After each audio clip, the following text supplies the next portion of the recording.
Hi everyone, I'm Jack the Rambling Raconteur, and I hope that you're doing well. I'd like to share a few thoughts on St. Sebastian's Abyss by Mark Haber, a deliciously dark satire, a recent publication, contemporary, published here in the 2020s just a couple of years ago, and a book that is very, very funny and yet cuts incredibly deep. It is a book that specifically is satirizing art critics, and yet these art critics could be anyone who nurses and carefully nurtures an intellectual superiority complex. These could be art critics, book critics, film critics, food critics, critics on BookTube, or Goodreads, or anyone justifying an opinion. It is a book that examines the logical gymnastics we put ourselves through, the knots we tie ourselves into, to justify opinions that are simultaneously the most intense and deeply held beliefs we have, and simultaneously perhaps the least important aspects of our lives.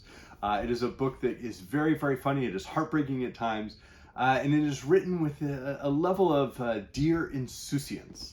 I really enjoyed reading it. It's a book one can read in one sitting, as I had previously, or spend more time with, noting the little parallels Haber constructs into the book, the way he explores friendship, the way he explores truth and our perception of art, the way that he examines the end that awaits us all in wonderful terms, and to examine the influences that are here. Certainly, Haber seems to be someone who has read closely of Thomas Bernhard, the great Austrian novelist of the 20th century. But there are also aspects of other writers, I think, that he draws on and brings out in interesting ways. So if you've never read this, I do recommend picking it up. I want to get into a little bit of it, give you a sample of the reading, and get a sense of what Haber can accomplish here. So what he gives us are two art critics who are friends, and one is dying. They have known each other for many years, but have had a falling out. After reading the email from Schmidt, I knew I would have to fly to see Schmidt on his deathbed in Berlin. After rereading and reflecting on the more emphatic passages of his relatively short email, I was convinced I'd have to visit Schmidt one last time as he lay, in his words, dying in Berlin. Although we hadn't spoken in years, the email, sparse and cruel, hadn't surprised me. It felt suspended, as if it had been written years before and was merely waiting for me to open and read it. The tone of Schmidt's email hadn't surprised me either. Schmidt had been my best friend and confidant, my spiritual companion in art history, and art criticism, our interests drawn to the Northern Renaissance, specifically Dutch mannerism, and more specifically than that, the painting St. Sebastian's Abyss by Count Hugo Beckenbauer.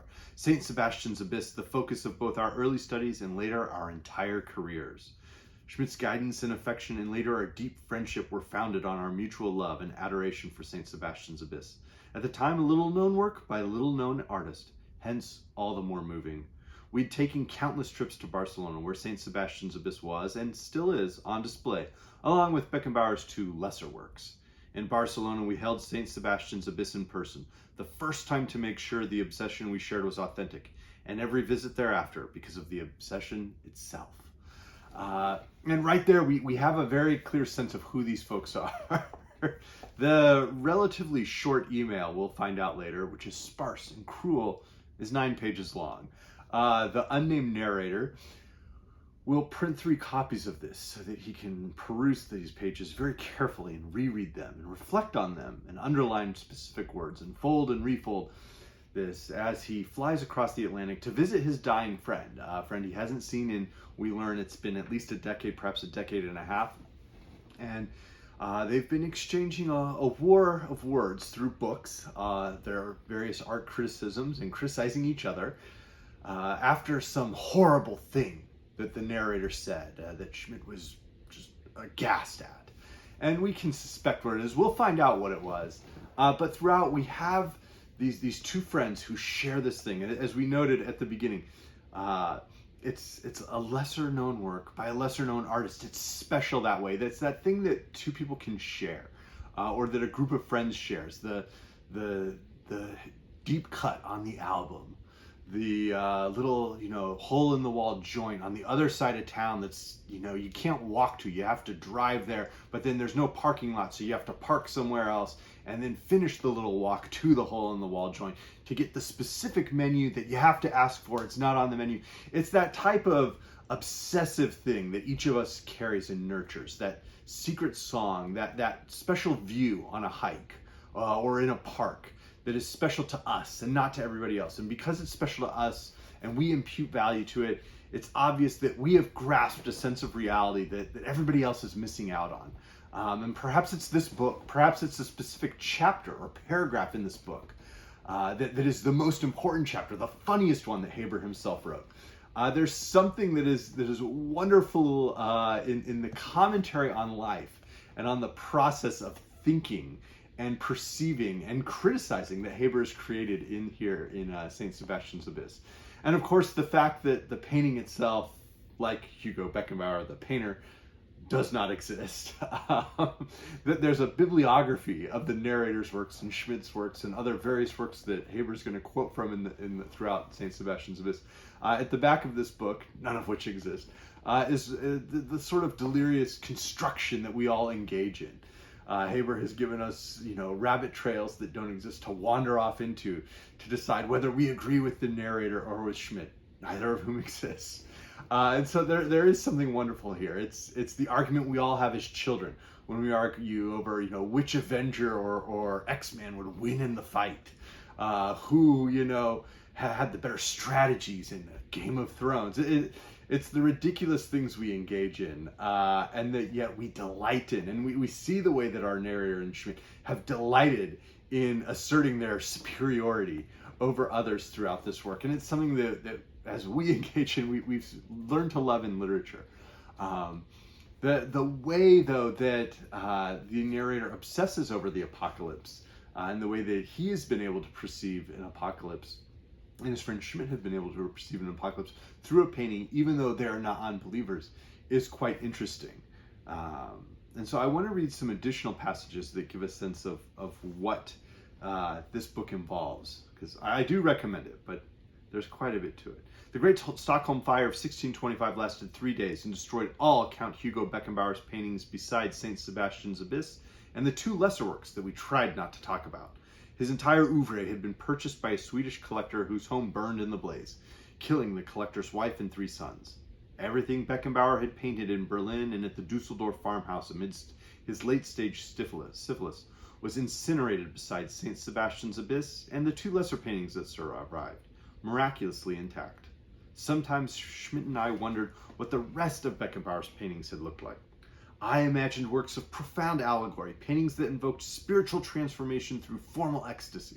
Schmidt imagined a collection of dull and uninspired landscapes, bales of hay or limpid streams or perhaps hungry peasants, all painted by a sufferer of late-stage syphilis sliding into a schism of madness and grief.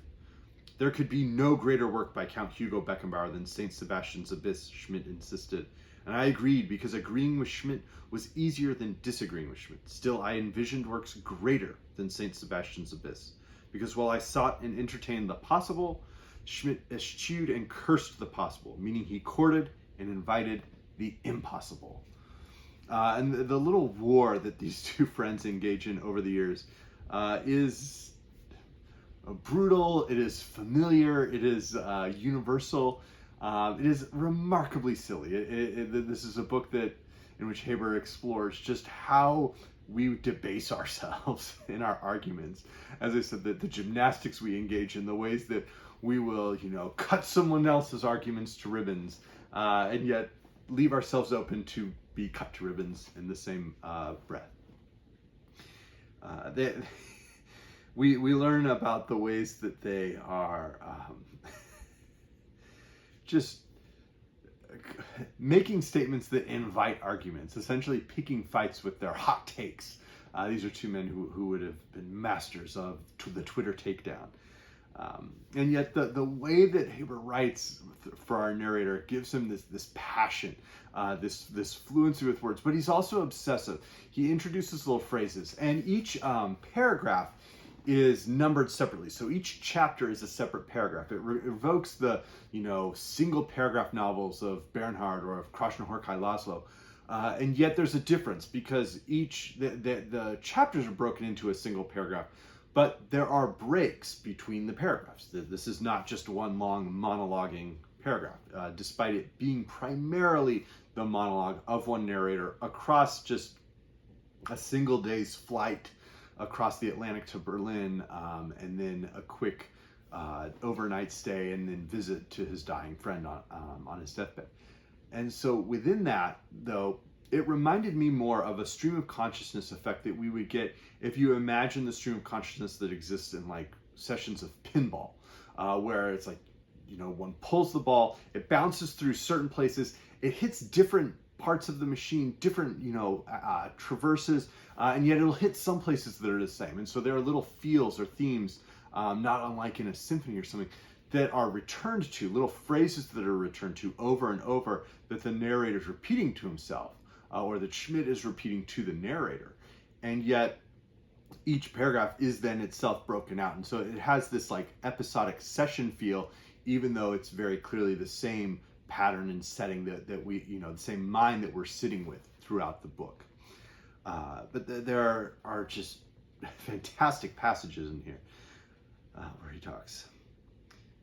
I taking the wooded path near the Ruskin, walking beyond the Ruskin school to avoid our tedious Ruskin classmates, our tender hearts, that is, Schmidt's and mine, bursting with love for art. The two of us reminiscing about a time when art still existed, meaning a time before 1906, or to be more specific, any time before October 23rd of 1906, since that was the date Cézanne expired from pneumonia, and Schmidt would commence his breathing exercises, working his lungs by taking deep swallows of air and holding his breath for as long as possible, his thin arms outstretched and making windmills, techniques he'd picked up as a boy while taking a cure in Heringsdorf, where a poet only a few years older than Schmidt at the time also resided, a poet suffering from Verfolgt lung, haunted lung, the disease in its most debilitating stage.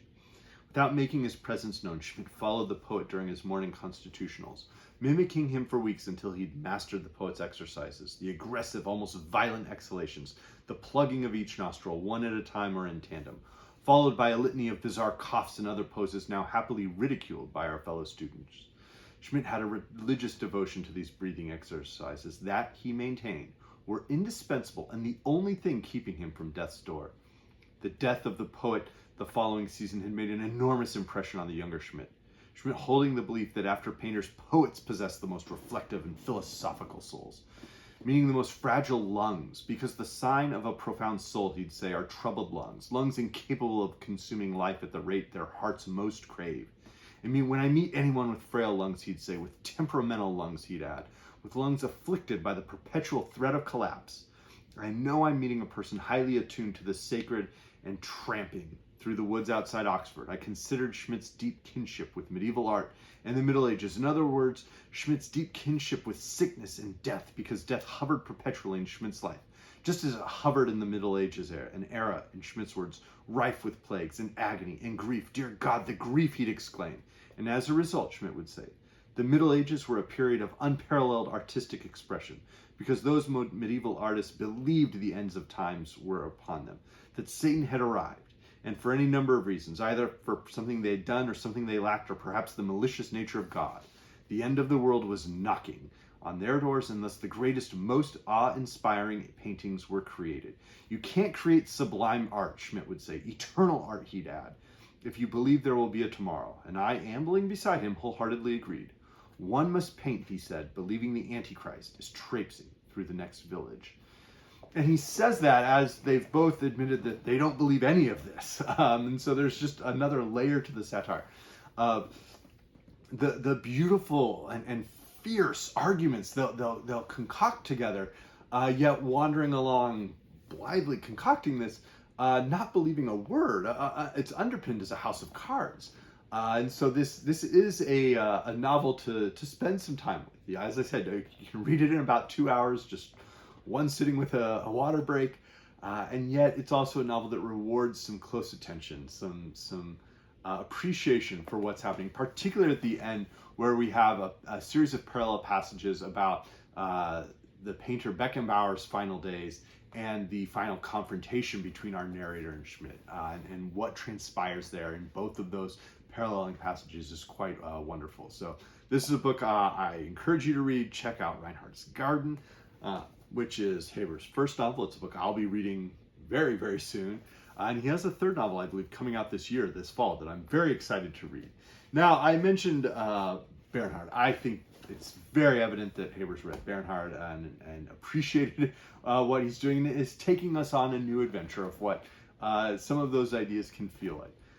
Old Masters comes to mind, particularly the obsession around sitting and staring at specific paintings and thinking about them and monologuing while staring at the paintings. But the way that the two friends met in school and have had this lifelong relationship together also reminds me a little bit of The Loser. And I'll link my video in the description box on The Loser. Those are both excellent works to read. I also was reminded of Krasznahorkai, not so much the apocalyptic Krasznahorkai of Shaitan Tango or the melancholic resistance, but more early Krasznahorkai, such as Herman and the Game Warden, or his sentence-long novella, The Last Wolf. Both of these are a great introduction to Krasznahorkai if you've never read him. The meditation on art and the artist's creations remind me of The Death of Virgil by Herman Broch. I was also reminded of elements of Samuel Beckett's works, more specifically his drama. The sort of back and forth recalls a little bit, and the tragicomic aspect of it recalls a little bit of Waiting for Godot. But I think the work I was reminded most closely of was Krapp's Last Tape. Something that I intend to revisit now, having read this. Another writer who delights in sort of this compact nature of the stream of consciousness and breaking it into discrete moments, as I said, sort of the pinball, would be Carole Maso with Ava, where we have sort of this dying woman and how she is going through a stream of consciousness, but it's at the level of the sentence, not at the level of the paragraph. But this is one that I'd highly encourage folks to check out. And certainly with the satire of the critics, it's impossible not to think of the opening of 2666 by Roberto Bolaño and the part about the critics. There are elements of the book that recalled the Aspern Papers by Henry James, though I enjoyed this immensely more than James. And also AS Byatt's Possession, particularly the way that Haber introduces these different works, a diary of someone who Beckenbauer had stayed with, passages from the memoirs of someone who met with Beckenbauer right as he was dying in his final night, that recall Possession by AS Byatt and sort of the explicit postmodernism there. Thinking about the way Beckenbauer is conjured, it reminds me a little bit of how we approach Francois Villon, the great French poet, and the fact that they're both set in the 16th century. But with Francois Villon, we know he was living very much on the margins of the law. We know a little bit from Rabelais about Villon, but we have Villon's poetry, in which there is this personal apocalypse in which he senses that he is going to die young. He's probably likely going to be executed as a criminal, as an outlaw, that he is someone who is consciously residing outside the law, outside of normal society, and that his art resides with him outside of that, in a time when it was far more dangerous to do that than we think of the outlaw artists of the 20th century or the 21st century, at a time when that really truly would mean that his life would be destroyed. I also thought of Honoré de Balzac's Unknown Masterpiece, just a wonderful, wonderful work. Certainly the Burnt Orange Heresy by Charles Willeford, one of the other great takedowns of art critics, if you prefer your takedowns and satires to be involving an element of mystery, I should say. Certainly The Recognitions by William Gaddis, exhaustive and maximalist, whereas Haber can be a bit of a minimalist, and yet many, I think, of the philosophical ideas are present in both. Continuing, I thought of the sort of explicit satire that is from a sideways perspective for sure of Hadrian VII by Baron Corvo or Frederick Rolfe or Rolfe. This is a great one to check out. And as I was reading, I was thinking of a couple of final things. Certainly that the narrator and Schmidt from St. Sebastian sound like the types of folks who would have been in the secret history, the friends in the secret history, if they made it into their 50s and were continuing to be their pedantic selves. The obsession with art reminded me of Mishima Yukio's Temple of the Golden Pavilion. And I believe that Mishima was fascinated by paintings of the actual Saint Sebastian, sort of the stories about Saint Sebastian's martyrdom. And finally, thinking about artists, you know, in late stage syphilis, I thought of Guy de Maupassant and his final novel, Alien Hearts. The last bit I'll note from Saint Sebastian's Abyss is I think there's an explicit choice in choosing a fictional work that has a religious overtone, even if the painter or the critics are not religious, in that before we had the art critics, we had the magnificent and magnificently petty theological disputes that folks would engage in, that again have sort of been supplanted in secular aspects of society with criticism. But there's a way in which the passion and the fervor of those theological disputes of folks who really believed that someone would be punished in hell for an eternity, and that it was meaningful to be right about this. And the way that sometimes when we say, this is my favorite, you know, Beatles song, or this is the best blank, fill in the blank, we have that same fervor now. And how meaningful is it? So, as I said, I encourage you to check out Mark Haber, and let me know what you think if you've read this one. So I hope everyone's doing well. Thank you.